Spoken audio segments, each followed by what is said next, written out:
This is rental car number 27, and it's a bit of a mouthful. This is the 2017 GMC Acadia SLT-2 with all-wheel drive, and to top it off, it is the limited edition. So this car MSRPs for around $44,000. It's a big car, so you're not getting great gas mileage. About 18 in the city, 25 in the highway, but you do get 310 horsepower. This vehicle has done fairly well with the critics. Edmunds gave it a 4 out of 5, and Motor Trend also gave it a 4 out of 5. And I was really looking forward to driving this.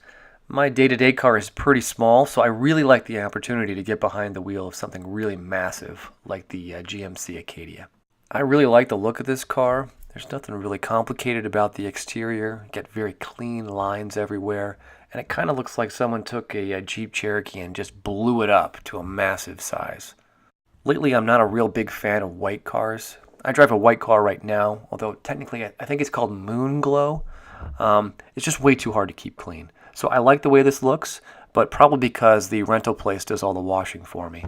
If you jump over to GMC's website, check out what the black looks like, because I think it looks really good on this car.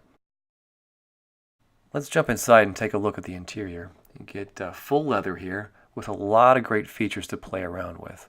I really like how the interior of this car is set up. You don't really feel like anything is fancy or put there for a flashy purpose. Everything just works really nicely and is within arm's reach. Just as an example, take a look at the center console. You do have some dedicated buttons, but there's not a ton of them. Everything you really need to have a button has a button, and everything is really easy to reach. And the back seat is the same way. You get two nice captain's chairs with plenty of legroom. You get some dedicated climate controls for your passengers, and then you get a really nice sized third row seat that I think actual adults could actually sit in. I actually jumped back here. I'm 6 feet tall, and I had no problems sitting in the back. I didn't feel crammed at all. Let's switch gears and talk about tech.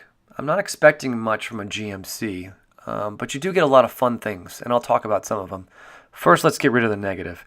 This key fob is garbage. It's small, it's light, the buttons don't feel really nice, and I'm kind of disappointed you have a dedicated key for this instead of a push-button start.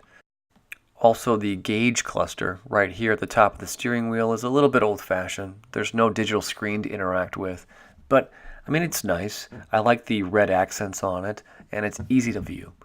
But what's cool about this car is that you actually get a heads-up display. It's kind of hard to see in the video, but do you see that 0 kind of floating out there in space?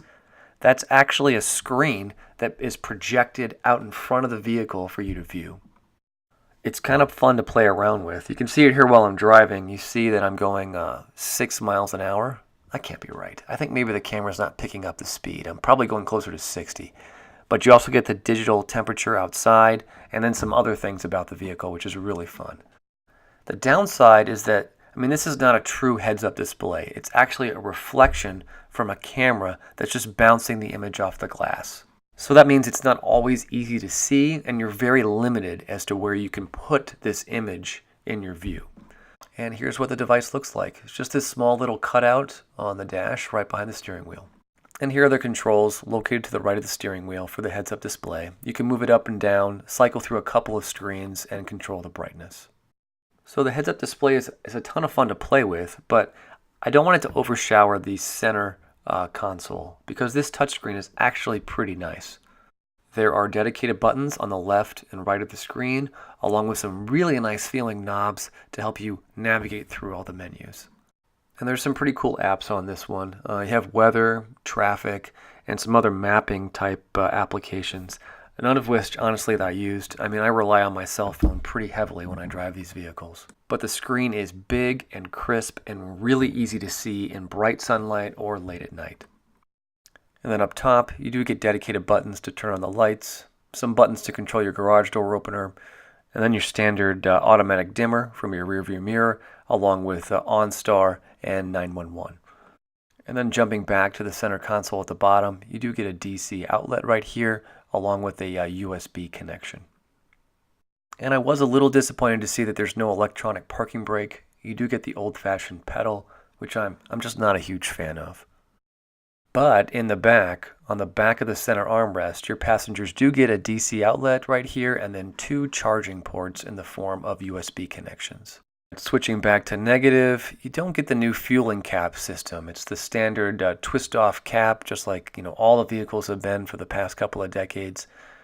Just a little disappointed to see that GMC didn't add the new feature where you don't have to use the twist-off cap.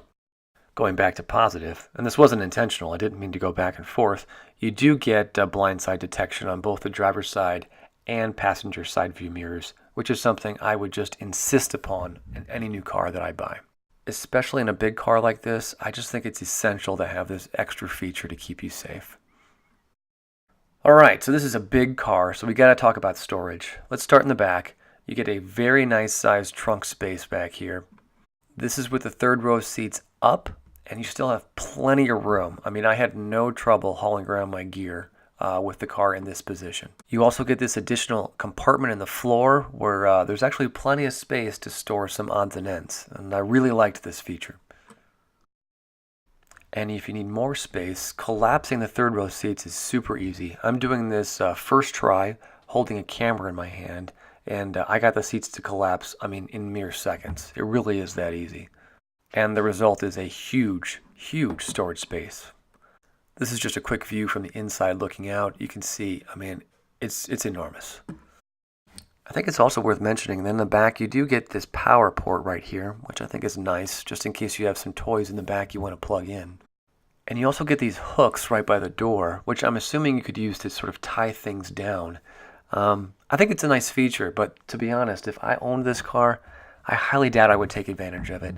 I just don't have anything that's worth tying down in the back seat. And then one last thing, you get controls to operate the radio and the entertainment system back here, which I guess is nice, but I can't imagine I would ever use. Alright, but none of this is really storage, so let's jump back into the driver's seat and take a look at actual storage places, like this small place right next to the driver's seat, which I found perfect for my cell phone. And I like that they included the change cutouts, which is a really nice feature.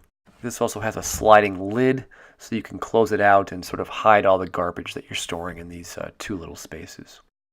The storage under the center armrest is surprisingly small. It's just this small shelf. There's nothing underneath it that you can take advantage of.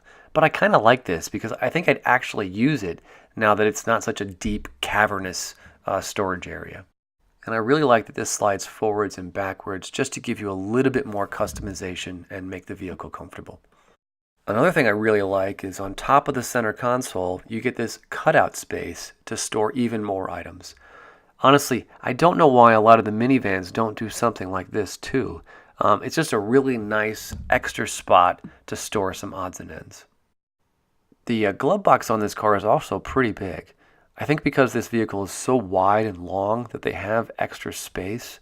But it's nice to see such a large storage area in the glove box. A lot of the cars I've been driving lately have almost no room. I mean, you can basically only get the owner's manual inside, which is pretty disappointing. Let's switch gears and talk about comfort, starting with the climate controls. These are really spot on. GMC did a great job. You get digital readouts for the temperature for both the driver and the passenger, dedicated buttons for everything that's important, and really nice dials that make it super easy to select a nice temperature for the vehicle. You also get heated seats for both the driver and the passenger, and they're controlled by these two small buttons at the bottom of the center console.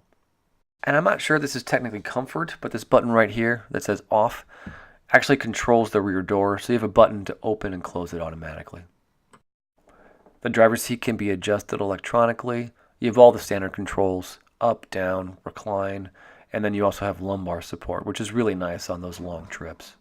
And I'm happy to report that GMC did not skimp out. There's actually electronic controls for the passenger seat as well that include lumbar support, which is something I don't think I've ever seen for a passenger seat.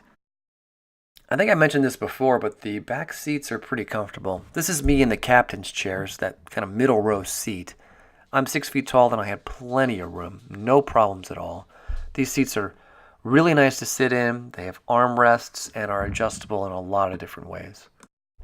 And here's just one example of that. These controls allow you to slide these captain chairs forward and backwards.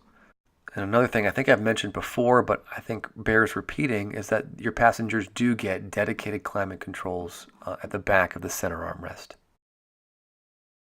Alright, so let's close things out by talking about handling. This is a pretty big car, so I wasn't expecting a lot of good cornering, but overall I really like driving this car. I didn't really notice that I was in a large vehicle. It drove very similar to the Jeep Cherokee, or even a lot of the sedans I've been driving lately.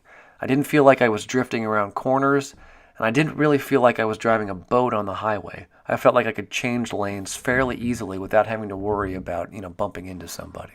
So all in all, I mean, I really like the way this car drives. All right, so that's the limited edition 2017 GMC Acadia SLT-2 with all-wheel drive. After spending 3 days with this car and driving close to 600 miles, I'm going to give this one 4 stars. This is a great, big SUV. All right, that's it. So thank you so much for watching, and I hope you join me next time when I review the 2017 Jeep Renegade.